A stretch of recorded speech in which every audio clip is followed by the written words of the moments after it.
Irmãos queridos, igreja aqui presente e igreja que nos acompanha pela internet, visitantes especiais que estão aqui também, paz seja sempre contigo.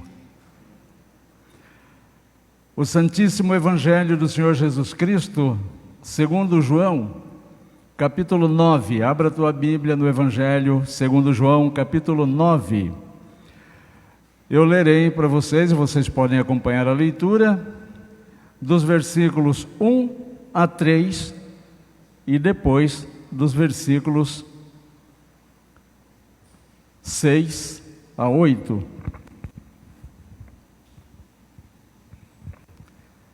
O Santo Evangelho do Senhor, segundo João, capítulo 9, versículos 1 a 3 e depois de 6 a 8.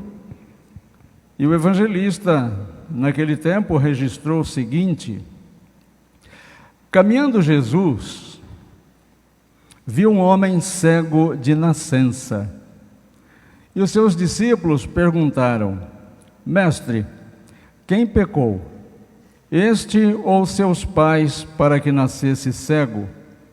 Respondeu Jesus: nem ele pecou, nem seus pais, mas foi para que se manifestem nele as obras de Deus. Dito isto, cuspiu na terra e, tendo feito lodo com a saliva, aplicou aos olhos do cego, dizendo-lhe: vai, lava-te no tanque de Siloé, que quer dizer o enviado. Ele foi, lavou-se e voltou vendo. Então os vizinhos e os que dantes o conheciam de vista, como mendigo, perguntavam: não é este o que estava assentado, pedindo esmolas?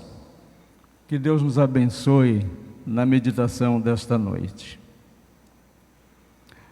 A festa de Sukkot era uma festa muito importante da comunidade judaica, já desde aquela época e ainda é. Era também a festa da colheita. Era um momento importante para o povo de Deus, que celebrava a graça de Deus, celebrava a orientação, o auxílio, a providência de Deus. E um dos ritos mais populares daquela época era quando nos 4 grandes candelabros que existiam no átrio das mulheres no Templo de Jerusalém, se acendiam esses candelabros para demonstrar a iluminação, a luz de Deus na direção daquelas pessoas. No texto que nós acabamos de ler, além de todas as personagens que são mencionadas em todo este capítulo 9, que depois você pode ler com mais calma, com mais vagar, uma nova figura é adicionada nesta tradição da iluminação, nesta questão da luz, da iluminação, que é a figura do Senhor Jesus Cristo. E quando a figura de Jesus Cristo é inserida neste contexto, nós passamos a ter leituras diferentes de alguma coisa que já era muito comum na vida das pessoas. E normalmente é assim. Normalmente é assim. Quando a nossa vida começa a se tornar uma mesmice, e nós começamos só a cumprir rituais, para logo no passo seguinte deixarmos de cumprir inclusive os rituais, e nos esfriar, nós somos levados pelas circunstâncias a termos a nossa fé esfriada. Isso produz na nossa vida um afastamento de Deus, e nós vamos nos coisificando, nós vamos nos tornando pessoas coisificadas, pessoas que vão vivendo um dia só de cada vez. E aí o que sobra neste momento são somente as reclamações, são somente o destaque das circunstâncias ruins, porque deixou de haver a celebração, deixou de haver o envolvimento com os ritos, deixou-se de haver o envolvimento com a comunidade, deixa-se de haver o envolvimento com o espiritual, com aquilo que é sobrenatural, e nós passamos então a sermos totalmente tomados pelas coisas do mundo, pelas coisas seculares, mais ou menos como quem cai numa areia movediça. Vocês devem se lembrar do filme do Tarzan. Lembram do filme Tarzan? é do tempo meu e do Mauro. Eu e o Mauro, nós assistíamos o filme do Tarzan. E de vez em quando alguém caía na areia movediça. E quanto mais a pessoa se debate na areia movediça, mais ela vai afundando. Então, se alguém não tirar a pessoa de lá, não socorrer de lá, a pessoa afunda e morre. Muita gente tem vivido nos nossos dias exatamente assim, como pessoas afundadas em suas coisas, fazendo parte das coisas como se coisa fosse. Elas estão afogadas no seu dia a dia, elas estão afogadas nos seus problemas, elas estão afogadas nas suas rotinas, elas estão afogadas nas suas perspectivas curtas de vida e já não conseguem enxergar mais nada porque estão dentro da areia movediça, afundadas.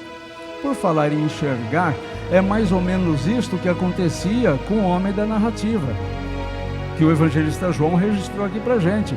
Um homem que era cego desde nascença. E não sobrou para este homem cego desde nascença, e portanto uma pessoa que não tinha visão das coisas, e só vivia na sua própria escuridão, não restou para este homem outra situação, outra sina, que não fosse ser também coisificado. Ele deixou de ser pessoa para ser coisa. Ele deixou de ser esta pessoa para ser isto. Ele dependia das esmolas. Ele ficava na porta do templo porque ele não podia participar das atividades religiosas porque a sua doença era considerada resultado do pecado. As pessoas que tinham doenças graves naquela época eram consideradas pessoas desafortunadas, sobre quem repousava a ira de Deus. Dentre todas as doenças daquela época, as doenças que impedissem a pessoa de ler as Escrituras, de participar das atividades religiosas, estas eram consideradas as mais graves. Então veja, um homem cego não podia ler a Escritura. Um homem cego não podia transitar livremente e participar das atividades religiosas. Então esta doença era considerada a maior de todas as maldições. Daí a pergunta: mestre, para uma maldição tão grande na vida de uma pessoa, quem é que pecou? Foi ele ou foram os pais dele? Porque havia também um pensamento naquela época que os pecados cometidos pelos pais poderiam recair sobre os seus filhos, sobre as gerações seguintes. Mas, pasmem, se ensinava também que uma criança no útero da mãe poderia cometer um pecado e aí nascer com alguma deficiência física. Isso era o que era ensinado naquela época.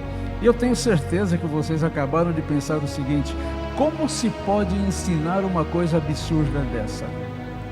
Eu pensaria um passo adiante. Eu pensaria assim: como se pode acreditar no ensino absurdo deste? Mas eu quero dar mais um passo. Como ainda hoje se absorve, se aceita ensinos mais espatafúrdios ainda. Hoje se fala em atualizar a Bíblia. Hoje se fala que textos da Bíblia foram inseridos para causar medo nas pessoas, e esses hereges, esses liberais, teólogos liberais, eles vão conseguindo multidões que vão seguindo os seus passos. Então, onde tem muita música, onde tem muita palavra fiada, onde tem muita mentira pregada, que você vai se enriquecer, que você vai ser curado, que você vai ser majestosamente tirado da situação, essas igrejas lotam. Se não tem promessa, fica assim, cheio de banco vazio. Mas é assim que é, porque as pessoas preferem ser coisificadas e acreditarem num contexto onde elas estão inseridas, ou seja, afundadas na sua própria areia movediça. Quando perguntam para Jesus: Senhor, para esse pecado tão formidável, quem é que pecou? Foram os pais dele ou foi ele dentro da barriga da mãe dele? É isso que estavam perguntando para Jesus. E Jesus responde: não é uma coisa e nem é outra coisa. Mas na vida de um tipo de pessoa que vive este tipo de vida, a glória de Deus pode se manifestar. A glória de Deus se manifesta exatamente para as pessoas assim, que estão afundadas na sua areia movediça, que estão coisificadas, que não conseguem mais enxergar. Jesus não está se limitando aqui somente à cegueira física. A mensagem não seria tão curta, tão óbvia, tão limitada desta forma. Jesus fala de uma cegueira muito maior e muito mais profunda, de uma escuridão muito mais tenebrosa, que é a ausência da luz de Deus na vida de uma pessoa, a ausência da esperança na vida de uma pessoa, o excesso de frustração na vida de uma pessoa, o excesso de confiança no outro ser humano e, consequentemente, mais frustrações na vida de uma pessoa. Jesus está dizendo que as pessoas que vivem nesta escuridão podem ver a luz e podem ser vislumbradas com um milagre extraordinário, que é o milagre de passar a enxergar. Passar a enxergar o que? As coisas? Passar a enxergar o que? O templo? Passar a enxergar o que? A religião? Não, muito acima disto. Enxergar uma luz que é transformadora. Enxergar mais do que os candelabros instalados no átrio das mulheres no templo de Jerusalém. Enxergar a luz que definitivamente ilumina toda a alma de um ser humano, que é a luz do Senhor Jesus Cristo.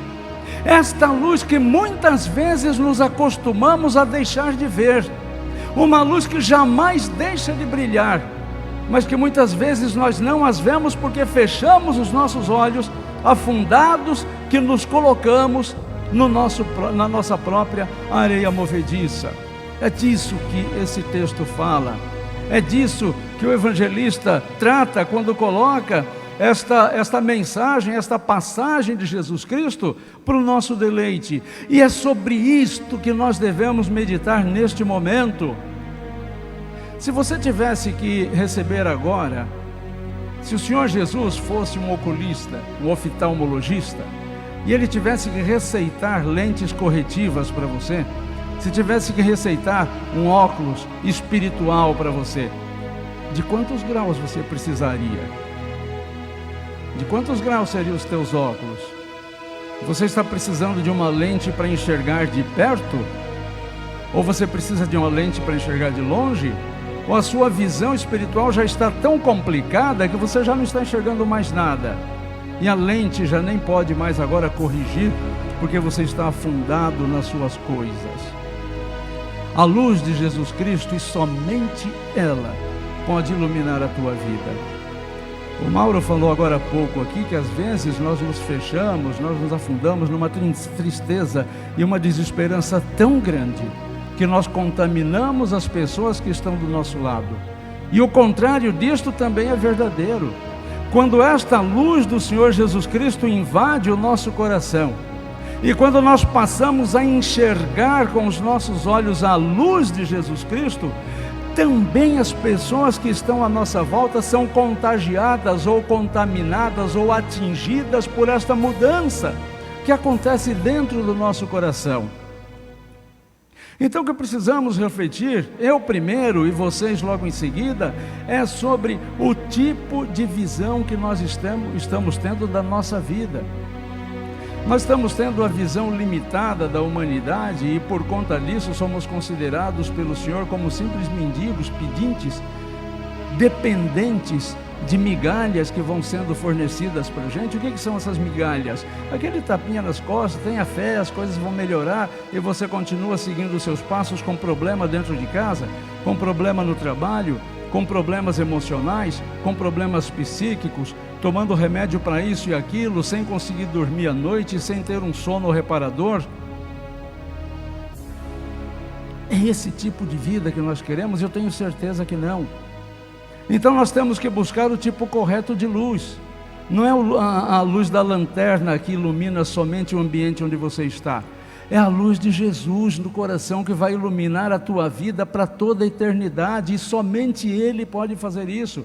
O teu melhor amigo não pode, os teus pais não podem, os teus filhos não podem, a tua esposa não pode, o teu esposo não pode, só Jesus pode. Só Jesus pode iluminar a tua vida. A cegueira, que era considerada doença, deixa de ser a partir do momento que Jesus tem contato com a pessoa, como eu, que tem dificuldade para enxergar, as grandes bênçãos espirituais que o Senhor coloca no nosso caminho. Quantas bênçãos nós deixamos de ver e de celebrar. Ainda ontem à noite, estava conversando com uma família muito querida sobre isso. Quantas vezes nós deixamos de celebrar? E essa família querida me lembrou que há algum tempo eu falei disso. Quando alcançamos uma bênção, por mais insignificante que ela possa parecer, precisamos celebrar. Ah, que jeito, pastor, que eu vou celebrar? Não sei, passa um café, toma um café quentinho e diz esse café que é em celebração disso. Consegui terminar de ler este livro, vou celebrar. Se não quiser um café, eu não tomo café, pastor. Faz outra coisa. Canta, pula, rola no chão, vai passear com o cachorrinho, mas faça alguma coisa para celebrar esta bênção que chega na tua vida. Porque senão você aprende só a reclamar da cegueira. Não vejo saída para os meus problemas, não vejo saída para o meu problema de saúde, não vejo saída para o meu problema no meu relacionamento, não vejo saída para o meu problema financeiro, não vejo saída. Não vê mesmo, você está cego, você está cega, você precisa da luz, mas não é nem a luz do sol, nem a luz da lâmpada, é a luz de Jesus, é a luz transformadora, é a luz que efetivamente ilumina todos os caminhos. E a palavra de Deus nos convida para este tempo, para entrarmos num processo de renovação, de abandonar tudo aquilo que escurece as nossas vistas. Analisa a tua vida, veja aí o que é que está te escravizando. De repente você pode estar sendo escravizado, a tua vista está sendo escurecida por outra pessoa, por outro ser humano. Essa outra pessoa tira toda a luz do teu olho. De repente o que te escraviza são os seus medos, a luz que não deixa de brilhar, a luz que deixa de brilhar e aliena você, oprime você. Tudo que impede a sua luz de brilhar é o pecado. Tudo que impede os seus olhos de ver a luz de Jesus é pecado. Só o pecado tem esse poder de nos afastar da luz do Senhor Jesus Cristo. Qual é o pecado que tem fechado o teu olho? Abandona esse pecado. Ah, pastor, essa pessoa que me cega, o que eu faço com ela então? Dou fim nela, mando embora? Não, você tem que se tornar maior que isso, porque a luz de Cristo é superior a qualquer coisa. Você não precisa mandar ninguém embora, você só precisa ser maior do que a escravidão que essa pessoa tenta te impor. Ah, pastor, o que me cega a visão são as dívidas impagáveis. É resultado do pecado, da má administração da sua finança? Então não deixa isso te dominar. Olha para a luz que brilha em Jesus e começa a partir de agora buscar uma forma de controlar as suas finanças. Nós estamos sendo chamados para nos tornarmos em homens novos e mulheres novas, renascidos, amantes da luz, não tímidos, não pessoas que têm vergonha do Senhor Jesus Cristo. Nicodemos foi conversar com Jesus de noite, porque tinha medo da opinião das pessoas.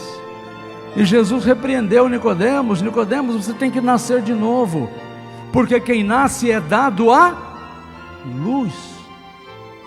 Quem nasce é dado à luz. Nós precisamos nascer novamente e sermos dados à luz. Abandonar a escuridão da timidez, abandonar a escuridão do pecado, abandonar a escuridão do silenciar diante das coisas de Deus, se vestir da autoridade espiritual que a luz de Jesus faz brilhar dentro de todo homem, de toda mulher que anda com Jesus. Assim como este cego disse para as autoridades naquele tempo: quem foi que fez você enxergar? Eu não sei, eu só sei que agora eu vejo.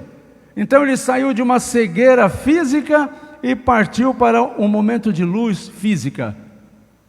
Mas logo depois ele encontra Jesus. Você conhece aquele que te curou? Não. Quem é? Para que eu o adore? Sou eu que falo contigo.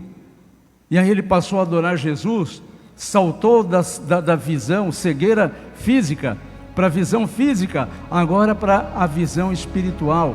E ele passou a adorar o Senhor Jesus Cristo e se revestiu da autoridade que toda pessoa iluminada por Jesus tem. Quando as autoridades se reuniram para questioná-lo e ameaçá-lo, ele foi firme. Por que vocês querem saber de Jesus? Vocês também querem se tornar discípulos de Jesus? Olha a arrogância santa de um mendigo que era proibido de entrar no templo. Agora ele desafia as autoridades com ironia.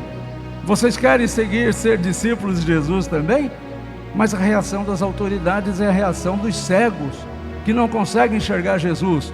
Discípulo de Jesus seja você, nós somos discípulos de Moisés. Moisés já havia morrido há séculos. Moisés nem lembra mais, nem sabe se aqueles fariseus existiam ou não. Moisés está em outro lugar, muito melhor do que aqueles fariseus e muito melhor do que qualquer um de nós. Mas aquele homem deu testemunho firme, porque a luz não pode ser escondida. Quando você acende a luz no cômodo da tua casa, a escuridão espancada e expulsa dali. Assim toda a treva, toda a sombra, toda a timidez, toda a insegurança do teu coração. Quando você abre os olhos para Jesus, tudo isso é espantado e jogado para longe do teu coração. Receber a luz que Cristo oferece é também acender essa luz dentro de você e produzir e compartilhar e distribuir esperança, não só para a tua vida, mas para a vida das pessoas que convivem com você. O que é que nós fazemos então para eliminar essas trevas que geram sofrimento, injustiça, mentira, alienação em nossas vidas?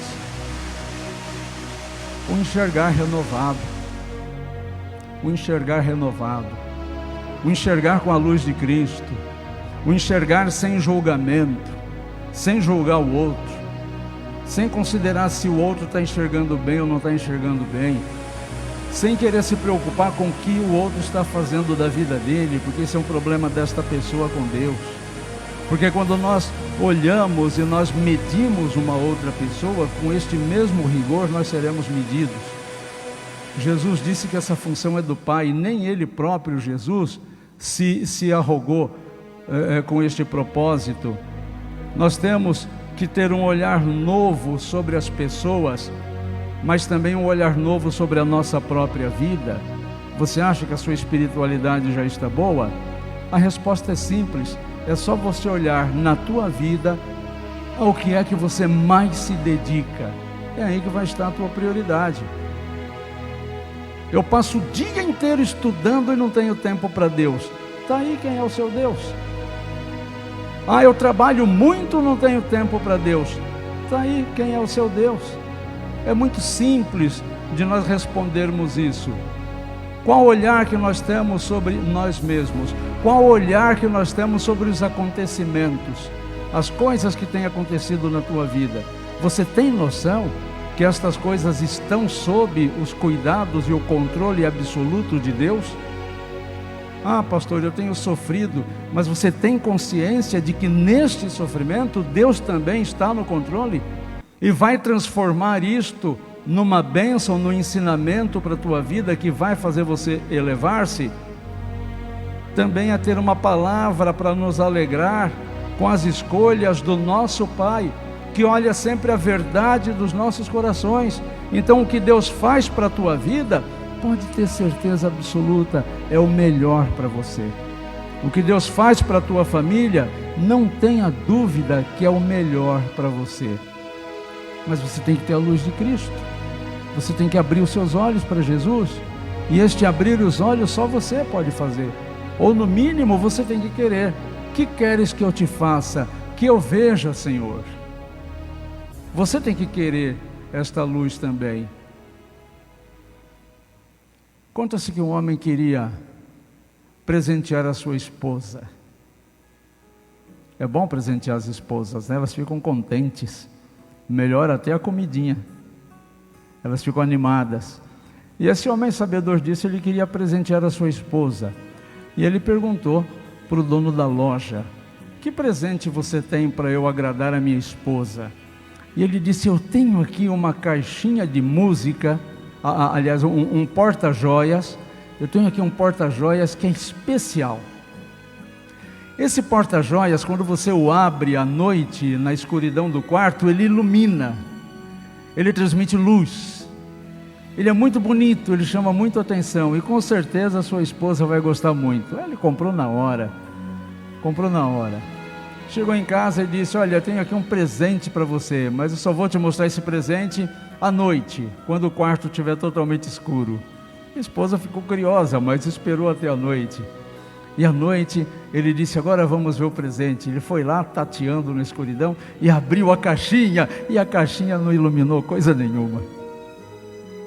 E ele ficou muito frustrado, e a esposa, percebendo que ele ficou desenchavido com o resultado do presente, a esposa, e é isso que a boa mulher faz, né? Socorreu o seu homem.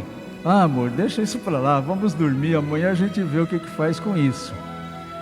No dia seguinte, o homem foi trabalhar e a mulher foi examinar a caixinha, e depois ela mandou um recado para o marido: tenho a solução, mas eu vou te mostrar essa solução só à noite. E o marido, quando chegou do trabalho, ainda estava aborrecido e disse: pega a caixinha que eu vou levar de volta e vou dizer umas verdades para o vendeiro. E ela disse: não, se acalme, vamos ver mais uma noite essa caixinha. E à noite, o quarto totalmente desligado, com as luzes desligadas, ela foi lá tateando, encontrou a caixinha e abriu a caixinha, e a caixinha se iluminou. A caixinha transmitiu luz. Todo o quarto ficou mexido com as luzes que saíam da caixinha, lindo porta-joias, com muita luz. E aí ele ficou empolgado e ele disse: poxa, o que você fez? E ela disse: nada, eu só li as instruções. E nas instruções estava dizendo que você tem que deixar a caixinha durante o dia exposta à luz, porque aí a caixinha armazena luz, e à noite, quando você abre, ela devolve a luz que ela armazenou durante o dia. Então, meu irmão, minha irmã, meus pacientes, irmãos queridos, é assim que é a tua vida, é assim que é a minha, a nossa vida.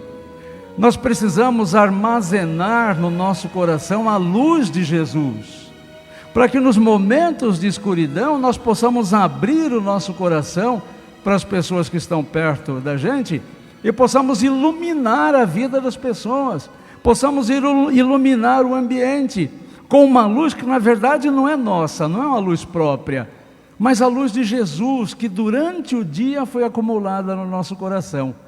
Eu espero profundamente no Senhor Jesus Cristo que você passe a enxergar cada vez melhor e que você seja uma linda caixinha de joias com luz que esparge em todo o ambiente, independente do tamanho da escuridão.